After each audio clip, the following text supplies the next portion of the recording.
بسم اللہ الرحمن الرحیم۔ آج کی اس ویڈیو میں ہم حضرت سیدنا صدیق اکبر رضی اللہ تعالیٰ عنہ کے منصب خلافت پر فائز ہونے پر چند واقعات کا ذکر کریں گے، لیکن اس سے پہلے میری تمام دیکھنے والوں سے گزارش ہے کہ اگر ابھی تک ہمارا چینل سبسکرائب نہیں کیا تو فوری سبسکرائب کر لیں تاکہ آنے والی مزید اچھی ویڈیوز آپ تک بآسانی پہنچ سکیں۔ حضرت ابوبکر صدیق رضی اللہ تعالیٰ عنہ نے جس وقت خلافت کا منصب سنبھالا، اس وقت آپ رضی اللہ تعالیٰ عنہ کی عمر قریباً 61 برس تھی۔ حضور نبی کریم صلی اللہ علیہ وآلہ وسلم کے وصال مبارک کے بعد جانشینی کا مسئلہ کھڑا ہو گیا۔ ثقیفہ بنو سعدہ میں انصار جمع ہو گئے اور انہوں نے جانشینی کا دعویٰ کر دیا۔ آپ رضی اللہ تعالیٰ عنہ کو اطلاع ملی تو آپ رضی اللہ تعالیٰ عنہ نے حضرت عمر فاروق اور حضرت ابو عبیدہ بن جراح رضی اللہ تعالیٰ عنہما کو ہمراہ لیا اور وہاں پہنچے۔ گفتگو کے دوران انصار نے مطالبہ کیا کہ ایک امیر ہمارا ہوگا اور ایک تمہارا ہوگا۔ اس بات کو قبول کرنا اسلامی نظام کو خود اپنے ہاتھوں ختم کرنے کے مترادف تھا۔ یہ ممکن ہو سکتا تھا کہ مسند خلافت پر انصار کو فائز کر دیا جاتا، لیکن اس میں یہ امر بھی قابل ذکر تھا کہ قریش اور عرب کے دیگر قبائل کبھی بھی اس بات پر متفق نہ ہوتے اور وہ انصار کی خلافت کو قبول نہ کرتے۔ انصار میں بھی دو گروہ موجود تھے، اوس اور خزرج، اور ان میں بھی خلافت پر اتفاق نہ تھا۔ حضرت ابوبکر صدیق رضی اللہ تعالیٰ عنہ نے موقع کی نزاکت کو دیکھتے ہوئے فرمایا، یہ جائز نہیں ہے کہ مسلمانوں کے ایک وقت میں دو امیر ہوں، اس طرح امور میں اختلاف پیدا ہو جائے گا اور امت کا شیرازہ بکھر جائے گا، اس سے فتنہ فساد شروع ہو جائے گا اور سنتیں ترک ہو جائیں گی۔ پھر آپ رضی اللہ تعالیٰ عنہ نے تجویز دی کہ عمرہ ہماری جماعت میں سے ہوں گے اور وزراء تمہاری جماعت میں سے ہوں گے۔ پھر آپ رضی اللہ تعالیٰ عنہ نے خطبہ ارشاد فرمایا، ہمیں تمہارے فضائل و مناقب سے ہرگز انکار نہیں ہے، لیکن قریش اور عرب کے دیگر قبائل کبھی تمہاری خلافت کو تسلیم نہیں کریں گے۔ پھر مہاجرین اسلام میں سبقت لے جانے والے اور حضور نبی کریم صلی اللہ علیہ وآلہ وسلم سے خاندانی تعلق رکھنے کی وجہ سے ان کے زیادہ مستحق ہیں۔ یہاں عمر اور ابو عبیدہ رضی اللہ تعالیٰ عنہما موجود ہیں، تم ان میں سے جس کے ہاتھ پر چاہو بیعت کر لو۔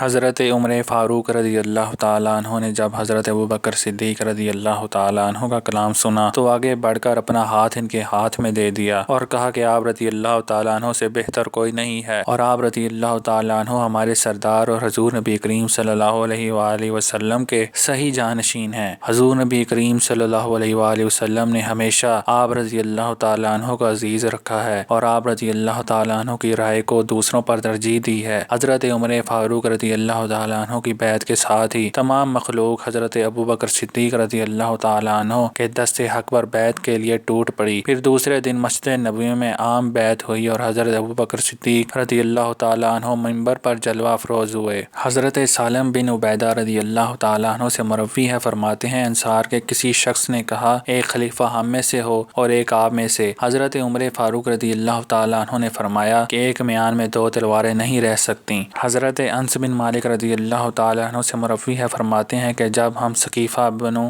سعدہ میں حضرت ابوبکر صدیق کے دست حق پر بیعت ہو چکے تو اگلے روز حضرت ابوبکر صدیق رضی اللہ تعالیٰ عنہ مسجد نبوی میں تشریف لائے اور منبر پر جلوہ افروز ہوئے اور اللہ عز و جل کی حمد و ثنا کے بعد خطبہ ارشاد فرمایا اور فرمایا، اے لوگو، میں تم پر حاکم بنایا گیا ہوں، حالانکہ میں تمہاری جماعت میں سب سے بہتر نہیں۔ اگر میں کچھ اچھا کام کروں تو تم میری پیروی کرنا اور اگر سستی دکھاؤں تو تم مجھے سیدھا کرنا۔ سچ ایک امانت ہے اور جھوٹ اس میں خیانت ہے۔ تمہارا ضعیف ہی میرے نزدیک قوی ہے، یہاں تک کہ میں اسے اس کا حق نہ دلا دوں۔ تمہارا قوی میرے نزدیک ضعیف ہے، یہاں تک کہ اس سے حق نہ لے لوں۔ جو قوم جہاد فی سبیل اللہ کو ترک کر دیتی ہے، اللہ عز و جل سے ذلیل و رسوا کر دیتا ہے۔ جس قوم میں بدکاری فروغ پاتی ہے، اللہ عز و جل اس قوم کو غرق کر دیتا ہے۔ اگر میں اللہ عز و جل اس کے محبوب حضور نبی کریم صلی اللہ علیہ وآلہ وسلم کی اطاعت کروں تو تم میری اطاعت کرنا، اور اگر میں ان کی نافرمانی کروں تو پھر تم پر میری اطاعت واجب نہیں رہے گی۔ حضرت علی مرتضیٰ رضی اللہ تعالیٰ عنہ کی بیعت کے متعلق معمر کہتے ہیں کہ ایک شخص نے ظاہری سے پوچھا کہ حضرت علی مرتضیٰ رضی اللہ